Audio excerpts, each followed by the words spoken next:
જય માતાજી મિત્રો, વિચાર મંથનમાં તમારું સ્વાગત છે।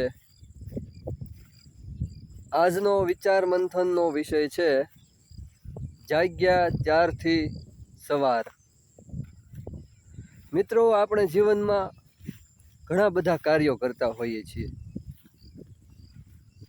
કંઈક આપણી જવાબદારીના ભાગરૂપે, કંઈક આપણી રોજગારી માટે, કંઈક બીજાને મદદરૂપ થવા માટે, તો કંઈક કોઈકને અજાણતા નુકસાન પણ કરી બેસવા માટે। એ આપણી જાણબાર હોય છે, આપણે એવું કરવું નથી હોતું મિત્રો। ક્યારેક આપણાથી નુકસાન થઈ જતું હોય છે અને અન્ય વ્યક્તિને તેનું દુઃખ પણ થતું હોય છે।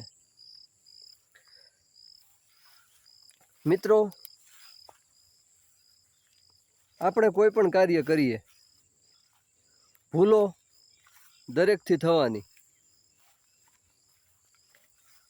કાર્ય કરે તેનાથી પણ ભૂલ થાય, કાર્ય ન કરે તેનાથી પણ ભૂલ થાય। કર્મના બંધનથી દરેક મનુષ્ય બંધાયેલો છે, કોઈ મનુષ્ય તેમાંથી બાકાત નથી। હવે આ કર્મો કરતા કરતા આપણે સુખ દુઃખના ચક્કરમાં પણ આવી જતા હોઈએ છીએ, અને એમાં ખાસ છે દુઃખ, કે જ્યારે આપણું ધાર્યું ન થાય તો આપણને દુઃખ થાય। આપણી સાથે એવી કોઈ પરિસ્થિતિ આવી જાય કે જે આપણને ન ગમે, કે જે આપણી ધારણાથી વિપરીત હોય, તો પણ દુઃખ થાય। આવું બધું રહેવાનું જ। માણસ જીવે ત્યાં સુધી સુખ દુઃખના બંધનથી બંધાયેલો રહેવાનો જ। હવે આવા કાર્યો કરતા કરતા આપણે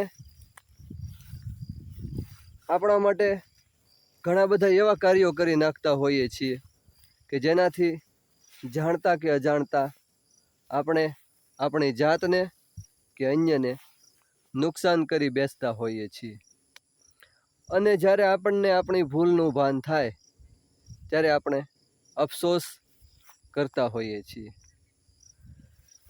તો આપણે કાર્ય કરતા કરતા આપણાથી જે ભૂલ થઈ જાય, દાખલા તરીકે આપણે કોઈ વૃક્ષ કાપવું છે, વૃક્ષ બહુ મોટું છે, આપણને વૃક્ષના લાકડાની ખાસ જરૂર છે, પરંતુ આપણા મગજમાં એ મુદ્દો ધ્યાનમાં નથી કે એ વૃક્ષની અંદર ઘણા બધા પક્ષીઓનો નિવાસ છે, અને આપણે આપણા જરૂરિયાતના ભાગરૂપે એ મોટા વૃક્ષને કાપી નાખીએ છીએ। પછી પાછળથી જ્યારે આપણને ખબર પડે કે એ વૃક્ષ ઉપર તો ઘણા બધા પક્ષીઓ રહેતા હતા, તો આપણને પછી દુઃખ થાય છે। હવે મિત્રો, આ કાર્ય કરતાં આપણને ભાન થઈ જ ગયું કે આપણે અજાણતા નુકસાન કરી બેઠા છીએ, તો એનો અફસોસ કરવાને બદલે, એનું દુઃખ લગાડવાને બદલે આગળના પછીના જે કાર્યો આપણે કરવાના છીએ એવા કાર્યોમાં એવું કાર્ય ફરીથી ના થાય કે આપણાથી અજાણતા કોઈ અન્ય જીવોને નુકસાન પહોંચે। જ્યારે આપણને આપણી ભૂલનું ભાન થાય કોઈ પણ ક્ષેત્રમાં, જે ક્ષેત્રમાં હોઈએ, આપણે આપણા જીવનના કોઈ પણ ક્ષેત્રમાં હોઈએ, જ્યાં આપણને એમ લાગે કે આપણાથી જાણતા કે અજાણતા કોઈ જીવને નુકસાન પહોંચે તેમ છે, તો એ કાર્ય આપણે ફરીથી કરવું ના જોઈએ મિત્રો। આપણે કોઈ સારો એવો કામ ધંધો શરૂ કર્યો હોય,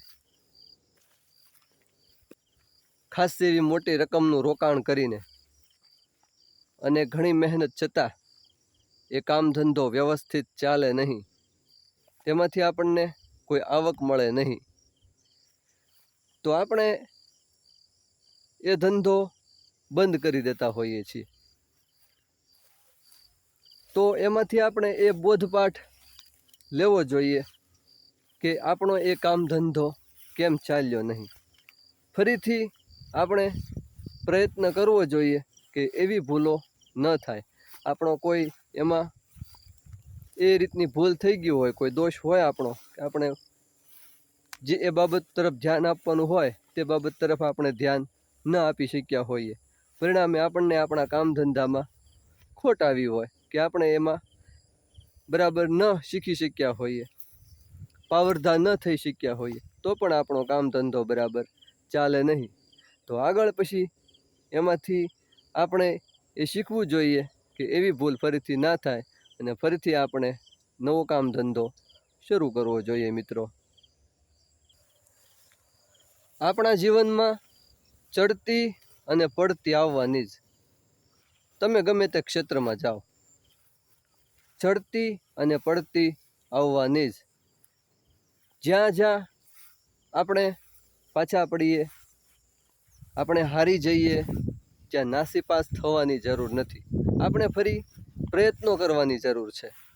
આપણે જે ક્ષેત્રમાં આપણને નિષ્ફળતા મળી હોય એ ક્ષેત્ર ઉપર આપણે વ્યવસ્થિત વિચાર કરવો જોઈએ, એના જાણકાર માણસોનો અભિપ્રાય લેવો જોઈએ અને જાણવું જોઈએ કે આપણને તેમાં નિષ્ફળતા કેમ મળી. તો આપણે એ મુદ્દાઓ ઉપર વિચાર કરી તેમાં સુધારો લાવી ફરીથી એ કાર્યનો આરંભ કરવો જોઈએ, જેથી એ કાર્યમાં કે જે આપણને નિષ્ફળતા મળી છે એ કાર્યમાં સફળ થવાના ચાન્સ વધી જાય છે અને આપણી ભૂલોને ફરીથી એમાંથી સુધારીને આગળ વધવું જોઈએ.